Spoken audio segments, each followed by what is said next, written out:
जय माता दी दर्शकों, आज हम बात करते हैं माता रानी की कलश स्थापना कैसे करें। माता रानी को किस तरह से विराजमान करें कि वे आकर हम पर अपनी कृपा दृष्टि बनाए रखें। तो सर्वप्रथम हमें ये देखना है कि हम जो है, या तो पहले से हमारे घर में मूर्ति होती है माता रानी की या तस्वीर होती है। यदि हम न्यू लेना चाहते हैं तो सर्वप्रथम हम ये देखना है कि मूर्ति भी हम मूर्ति लेते हैं, यदि खरीदते हैं तो 11 इंच से बड़ी नहीं होनी चाहिए और सिंह का मुंह बंद होना चाहिए। बंद सिंह का मुंह होता है तो इसका मतलब है माता रानी भी प्रसन्न है और सिंह भी प्रसन्न है। यदि मुंह खुला होता है तो जाहिर है कि गुस्से में है, इसलिए हमें बंद मुंह की मूर्ति खरीदनी चाहिए। और हमें नीचे चौकी पर बिछाने के लिए लाल वस्त्र का प्रयोग करना चाहिए। माता रानी को लाल वस्त्र बहुत प्रिय है। और हमें किन किन सामग्रियों को लेना है वो मैं आपको बता दूं कि पंच मेवाएं कम से कम होनी चाहिए, चाहे थोड़ी थोड़ी रख लें हम। 5 तरह की मेवाएं, लौंग, इलायची, सुपारी, ये बहुत ज़रूरी है। लौंग बतासे आदि भी होना ज़रूरी है। मिश्री वगैरह ले सकते हैं। और जो है रोली, मोली, हल्दी, चंदन, और जो है शहद, अगर हम सेंट ले सकते हैं तो वो भी, और माता रानी के श्रृंगार का सामान, चुनरी आदि। और जो है अन्य जैसे कलश आदि के वस्त्र के लिए हम कलावे का प्रयोग कर सकते हैं, जिसे मोली भी कहते हैं। और चावल का होना अति आवश्यक है। और यदि हम जौ बोना चाहते हैं तो कुछ मिट्टी लें। किसी भी मिट्टी के जो बर्तन आते हैं उसमें मिट्टी डालकर जौ भी बो सकते हैं, जो कि माता के यहाँ जो है हरा भरा बनाए रखने के लिए, उनका बगीचा सजाने के लिए जौ बोए जाते हैं। और फिर हम गंगा जल से हल्का दूध डालकर पानी और गंगा जल मिलाकर माता रानी को स्नान कराएं, गणेश जी वगैरह को स्नान कराएं। और गणेश जी की मूर्ति यदि हमारे यहाँ नहीं है तो हम मिट्टी के गणेश जी बना सकते हैं। मिट्टी के जो डेला लेकर, शुद्ध मिट्टी हो वो कलावा दिलाकर गणेश जी की स्थापना कर सकते हैं। और जो है गौरा पार्वती बनाने के लिए भी हम मिट्टी ही का प्रयोग कर सकते हैं। और उसका सुपारी का प्रयोग भी कर सकते हैं। सुपारी से भी हम गणेश जी बना सकते हैं, क्योंकि हम अपनी भावना को प्रदर्शित करते हैं। भावना से हम जहाँ जैसे भी पूजा करते हैं वो स्वीकार होती है।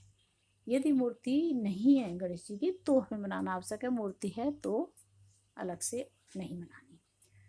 माता रानी का पूरा श्रृंगार भी हो गया। फिर जो है माता रानी के दाईं ओर जो है कलश होना चाहिए और सामने जो है दीप प्रज्वलित करेंगे हम। और सबसे पहले हम गणेश जी का पूजन करेंगे। अक्षत चढ़ाना सबसे पहले जरूरी है। अक्षत चढ़ाने के बाद ही जो है देवता भोग लेते हैं। और नवग्रह भी हम बनाएंगे, वो हम बाईं साइड बना सकते हैं, माता रानी की बाईं साइड बना सकते हैं। जो 9 जगह चावल छोड़ थोड़े थोड़े रखेंगे वो 9 ग्रह हो जाएंगे। 9 ग्रह जैसे बुध, शुक्र, पृथ्वी, मंगल, बृहस्पति, शनि, अरुण, वरुण, यम, ये सब जो 9 ग्रह हैं इनको हम स्थापित करेंगे। इनकी शांति करने के लिए इनको भी शांत करते हैं, इनका भी पूजन किया जाता है। और जो है इस प्रकार हम माता रानी की थाली सजाएंगे। जो ऋतु फल आते हैं, यानी जो भी फल चल रहे होते हैं मौसम के, वो हम रखेंगे। नारियल तो रखेंगे ही, एक फल बीज वाला और रखेंगे हम, जैसे सेब रख सकते हैं। और श्रद्धा अनुसार चाहें तो हम रोजाना सारा मतलब अच्छे से दोबारा सजा सकते हैं माता रानी को। नहीं, हाँ नहीं तो फिर हम एक दिन अच्छे से सजा दें, बाकी हम रोजाना पूजा कर सकते हैं। फर्स्ट टाइम करें और डेली करें तो टाइम मिल जाए तो डेली करें, और पाठ आदि कर सकते हैं। इसमें सबसे मेन ये है कि पुस्तक जो दुर्गा सप्तशती पुस्तक है उसमें सारी विधि लिखी हुई है। आप एक बार ध्यान से उसको पढ़ लें, जिससे कोई चीज़ भूल भी रहे हो तो आपको याद आ जाए। और विधि से ही पूजन करना चाहिए। और मेन चीज़ होती है कि देवी माता का व्रत या तो आप साधारण तरीके से रखें या पूरी तरह विधि को जानकर करें। आधी अधूरी पूजा न करें, या तो साधारण कर लें, बिल्कुल हाथ जोड़ दें, क्षमा याचना जरूर करें। जिसमें अर्गला स्रोत भी है, कीलक स्रोत है, और जो है दुर्गा सप्तशती पाठ है, ये कवच है। ये सब हमने जो है वीडियो सबके हमने बना दिए हैं। दुर्गा कवच का भी है, अर्गला स्रोत भी है और दुर्गा सप्तशती का भी है। सारे अध्याय हमने इसमें डाल रखे हैं। फर्स्ट दिन जो है आप अर्गला स्रोत और कीलक स्रोत और जो है कवच आदि पढ़ सकते हैं, और दूसरे दिन से आप जो है अध्याय जो हैं पहले अध्याय को पढ़ें। उसके बाद और अध्याय सारे हमने इसमें दे रखे हैं, आप उनको आराम से सुन सकते हैं। आवश्यक नहीं है कि आप पुस्तक में से ही पढ़ें, चला दें आप, फिर आप सुन सकते हैं। सुनना पढ़ना एक ही बात है। और जो जो माताएं या जो भी वृद्ध जन हैं जो नहीं पढ़ पाते हैं, ये नहीं पढ़ सकते हैं, तो वो भी सुन सकते हैं आराम से।